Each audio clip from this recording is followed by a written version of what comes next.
Welcome back to another episode of CPaaSAA Talks. And today I'm here with Mike Mills, Business Director at Gamma. Gamma joined as a member of the CPaaS Acceleration Alliance a couple of months ago, end of last year, I think. And it's really great to have you here, Mike.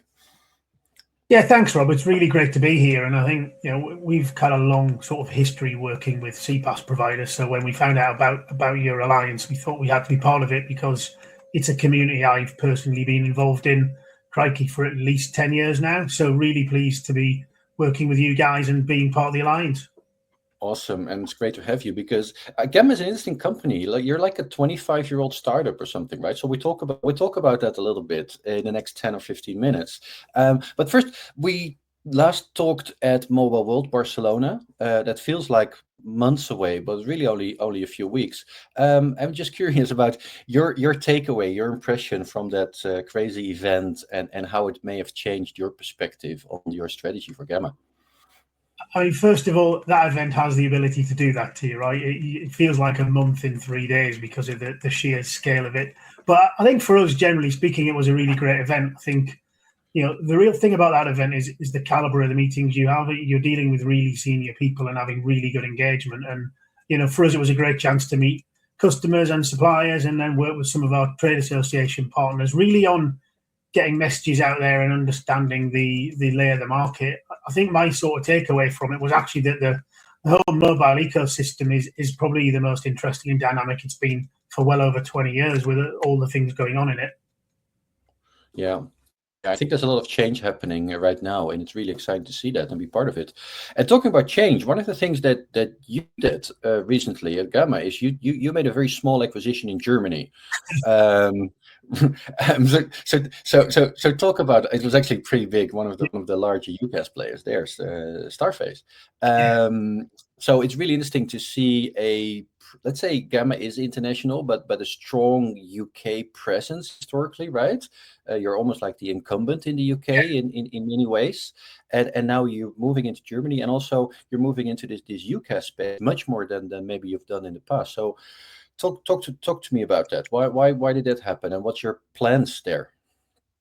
Yeah, so I think Germany's been a market we've been working in and looking at for probably 5 years now. I think we made an acquisition 4 or 5 years ago in Germany, and really we see Germany as a great market opportunity. And the reason behind the acquisition is you've just got to look at the cloud penetration rates in the German market to see that it's quite a long way behind the rest of Europe. However, it's also got probably one of the most advanced economies in Europe.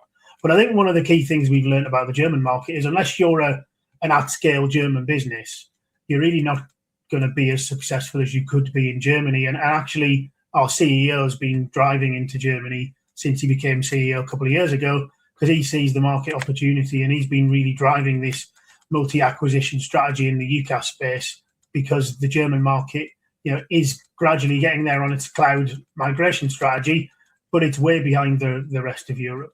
So that was the kind of primary reason behind the acquisition. And I think as well, as we grow, being strong and at scale in multiple territories is really important for us. And Germany, I think, was the obvious place to go.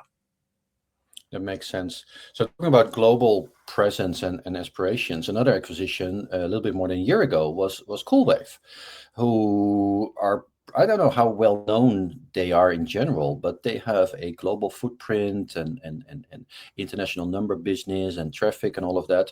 So that sort of ties into your ambition to do more for service providers, but also the CPaaS community, I think. How does that work?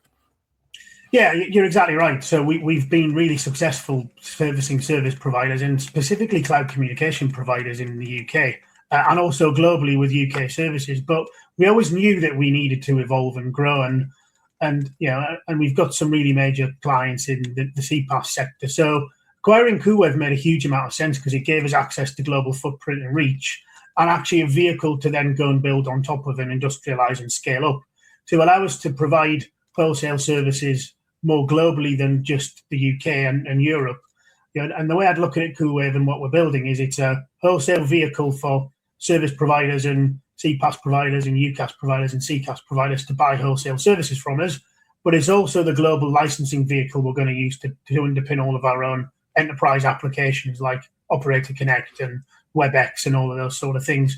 So it was a highly strategic acquisition because it got us in market with a proposition play And to be honest, we've spent the last 12 months putting new systems in, underpinning some of the supply relationships, making sure we've got the right people, making sure we've got the right licenses. And we're really now gearing up to quite an exciting launch in a couple of weeks, where we are talking about and launching more formally to the world what our new sort of cool wave proposition is going to look like. And it's going to be called Global Communication Enablement. So for all you viewers, keep your eyes out for that. That's going to be coming out, I think, in the next 2 or 3 weeks. So really excited about that, and really excited to really, get that proposition in market, because I think in that kind of global numbering space, there's not a huge amount of choice. There's a bunch of people do it really well. There's a bunch of businesses we all respect. But actually, we think at Gamma, with our scale and capability and heritage in voice and networking, we think, there's a great opportunity for a new entrant to come in and really try to disrupt that market a little bit. Well, that sounds exciting. I look forward to learning more about it in the next couple of weeks. Talking about the next couple of weeks, I mean, your service provider summit in London is happening next week. Probably this week when we put this out. What does that look like? When you say service provider summit, how many people do you expect there? What sort of service providers, and what are your main announcements maybe they're going to be? Yeah, great. So we've been running this event since 2019, and it's really an event exclusively designed for our service provider community. And a service provider for us is typically one of a couple of profiles of business. So it's a cloud communication provider, which for us includes CCaaS, UCaaS, CPaaS providers, but it also includes ISPs and cloud service providers. So it's anyone who's running infrastructure and network, we want to be there. And, very broadly, it's our chance to get in front of our customers. It's to give them the latest updates and enhancements in the portfolio, but also we really, really major on the thought leadership piece. So we've got some amazing insight from some real experts in a couple of areas, actually. We've got some great insights from a regulatory point of view of what's going on in the market. And regulation's a really hot topic for any, the global or even domestic service provider right now, with all the challenges in nuisance calling and all of that sort of regulatory burden as the world becomes more global, yet the regulators become more nationalized. So we got some great insight and updates on that. And then we've got some great insights from a chap called James Gray, who's a real expert in the MVNO space, because we see great opportunity for ISPs and alternative network providers to really increase their ARPU by adding services such as mobile into it. And Gamma's a long-standing partner of 3UK, and we're able to make MVNOs pretty easily. So for us, they're kind of the key messages out there is talking about our global footprint rollout with global communication enablement, talking a bit about some of the regulatory landscapes. We've got, I think, some insight from Kurver coming into there, but then really about how ISPs can capitalize on this MVNO opportunity. So there's lots going on.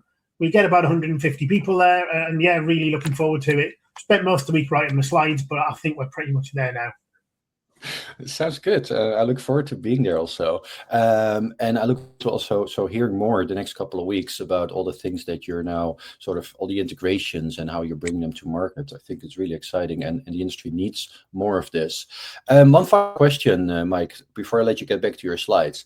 If you look back a year from now at 2025, right? So a year from now, what does success look like for Gamma?